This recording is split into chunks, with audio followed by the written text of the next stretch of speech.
살아볼수록 인생은 허무하죠. 과연 인생의 허무는 극복이 될 수 있을까요?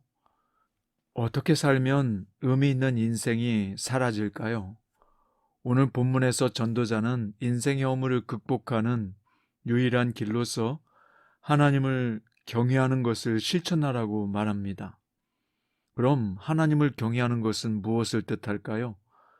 많은 성도들이 그저 예배당에 열심히 나가거나 헌금을 빠지지 않고 드리는 것으로 최선을 다하는 것으로 만족하는 경우가 있습니다. 물론 예배에 열심히 참석하고 예물을 드리는 것도 중요합니다. 그러나 하나님 앞에서는 외적인 형식도 중요하지만 내적인 내용도 중요합니다. 어떤 분은 예물이나 형식은 중요하지 않고 내용만 중요하다고 가르치는데 성경에서는 그렇게 가르치지 않습니다.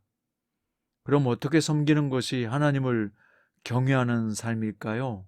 오늘 말씀은 하나님을 경외하는 지혜로운 삶에 꼭 필요한 요소를 찾으며 함께 은혜를 나누겠습니다.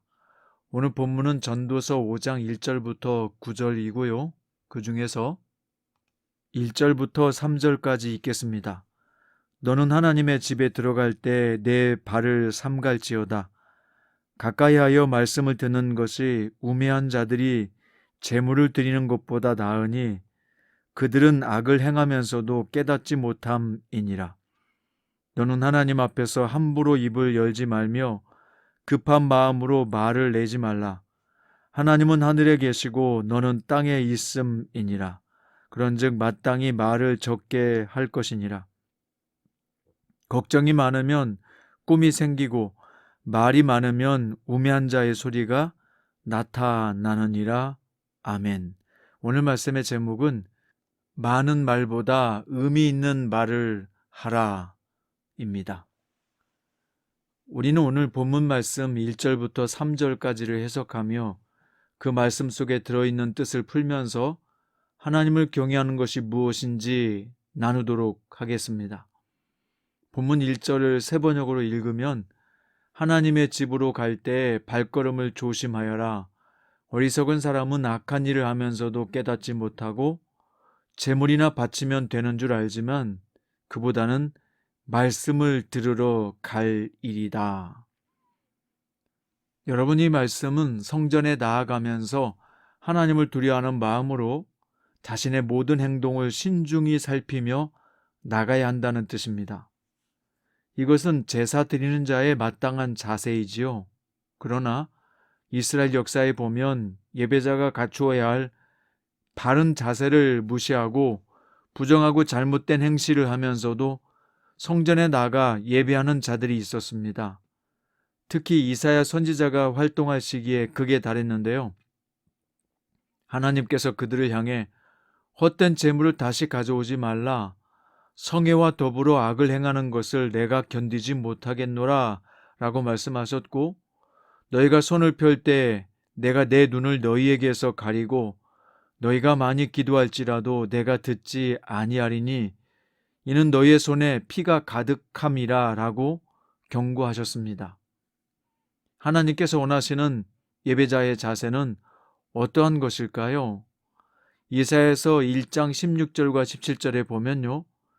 너희는 스스로 씻으며 스스로 깨끗하게 하여 내 목전에서 너희 악한 행실을 버리며 행악을 그치고 선행을 배우며 정의를 구하며 학대받는 자를 도와주며 고아를 위하여 신원하며 과부를 위하여 변호하라 라고 하셨습니다.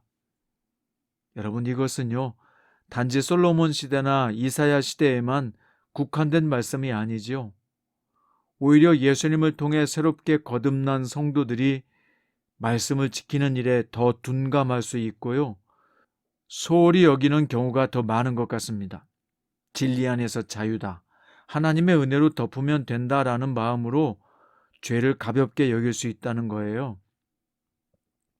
구약 시대에는 하나님의 백성들이 잘못하면 즉시 치셨기 때문에 경각심을 가질 수 있었습니다. 그러나 은혜 시대에는 성도들이 하나님께서 오래 참고 기다리시기 때문에 더 죄를 가벼이 여기고 더 만홀히 여깁니다. 따라서 성도인 우리는요, 참된 경건과 경건한 자세로 주님께 나가야 합니다. 시편 24편에 보면요, 여호와의 산에 오를 자 누구며 그의 거룩한 곳에 설 자가 누구인가? 곧 손이 깨끗하며 마음이 청결하며 뜻을 허탄한 데 두지 아니하며 거짓 맹세하지 아니하는 자로다 라고 말씀했습니다. 다시 말하면 하나님의 거룩한 산에 올라갈 사람은 손과 마음이 깨끗하며 정결한 사람이라는 것입니다. 요한복음 4장 23절에서는요, 예수님께서 아버지께 참되게 예배하는 자들은 영과 진리로 예배할 때가 오나니 곧 이때라. 아버지께서는 이렇게 자기에게 예배하는 자들을 찾으신다고 하셨습니다. 영과 진리로 예배하는 바로 청결하고 거룩한 마음으로 예배할 때 하나님께서 그들을 발견하시고 찾으신다는 것입니다. 그럼 구체적으로 어떻게 사는 것이 하나님을 경외하는 삶이라고 말할 수 있을까요? 본문 2절에 보면 너는 하나님 앞에서 함부로 입을 열지 말며 급한 마음으로 말을 내지 말라. 하나님은 하늘에 계시고 너는 땅에 있음이라. 그런즉 마땅히 말을 적게 할 것이니라 라고 했습니다. 또 3절에 보면 걱정이 많으면 꿈이 생기고 말이 많으면 우매한 자의 소리가 나타나느니라. 여기 함부로 급한 마음으로 하는 말은요, 천박하고 경박한 말들을 의미합니다. 사람을 앞에 두고 하는 말도 천박하거나 경박하면 모독이 되잖아요. 성도인 우리가 하나님을 인식하면서도 기분에 따라 함부로 급한 마음으로 말한다면 그 자체가 하나님과의 관계를 깨트리는 죄요, 입술로 범하는 악입니다. 사실 말이 많으면 허물은 점점 늘어나지요. 말을 많이 하는 사람일수록 실수를 할 수밖에 없습니다. 하지만 말을 많이 해도 허물이 되지 않는 말이 있어요. 그게 뭘까요? 바로 하나님을 향한 기도입니다. 물론 기도랍시고 아무 말이나 막 할 수는 없겠지만 하나님은 우리가 당신께 모든 것을 묻고 의뢰하며 인도하심을 구하길 원하시는 분입니다. 그래서 사람에게 말을 많이 하는 것보다 자주 하나님께 묻고 인도하심을 구하는 기도를 많이 드리십시오. 하나님께 드리는 아름다운 기도는 보배로운 향기와 같습니다. 계시록 5장 8절에 보세요.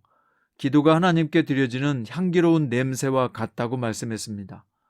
그 두루마리를 취하심에 네 생물과 24 장로들이 그 어린 양 앞에 엎드려 각각 검은고와 향이 가득한 금 대접을 가졌으니 이 향은 성도의 기도들이라고 했습니다.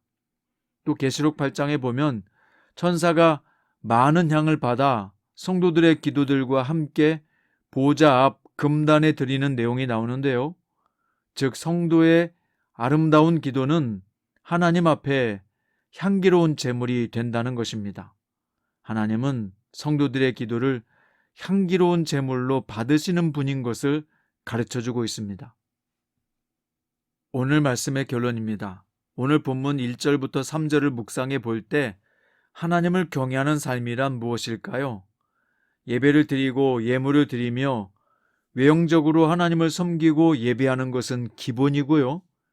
그리고 내면적인 신령과 진정으로 하나님께 예배하며 섬기는 것도 우리가 하나님을 올바로 경외하는 자세입니다. 하나님을 경외하는 성도는요, 구체적으로 어떻게 살아야 하느냐? 하나님이 없는 것처럼 기분에 따라 함부로 말하고 급한 마음으로 말을 내뱉지 말라고 전도자는 가르칩니다. 왜요?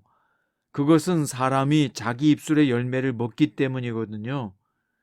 그래서 성도는 실수가 많은 말을 하기보다는 하나님께 드리는 말의 기도를 드리는 것이 더 지혜로운 선택이 되는 것입니다. 기도를 드리는 것은 하나님께 드려지는 아름다운 향기가 되기 때문이죠. 사랑하는 성도 여러분, 하나님은 향기로운 제물로 드리는 말의 제사를 기뻐 받으십니다. 그러니 사람과의 말을 되도록 줄이고요. 하나님과 대화하며 묻고 인도하심을 구하는 기도의 향연을 더 많이 드려보십시오. 그리고 기도하는 것처럼 말한다면 그 말은 얼마나 사람을 위로하고 살리는 말이 되겠습니까? 오늘 실수가 많은 말을 하기보다 말씀을 묵상하고 주님께 뜻을 묻고 인도하심을 구하는 기도를 더 많이 하는 신령한 성도들이 되시기를 축원드립니다. 기도드립니다. 사랑하는 주님, 저희는 하나님을 경외하며 지혜롭게 살기 원합니다. 우리가 하나님을 경외하고 섬기는 사람으로서 무엇보다도 외적 경건을 기본으로 두고 내적 경건함이 더해지는 성숙한 성도가 되게 해 주십시오. 따라서 감정이나 기분으로 말하기보다 믿음으로 말하게 하시고 또 기도로 하나님께 말하는 향기로운 제사를 드릴 줄 아는 지혜로운 성도로 살게 해 주십시오. 오늘 또 성령님 할 말을 우리 생각과 입에 담아 주시옵소서. 예수님 이름으로 기도드립니다.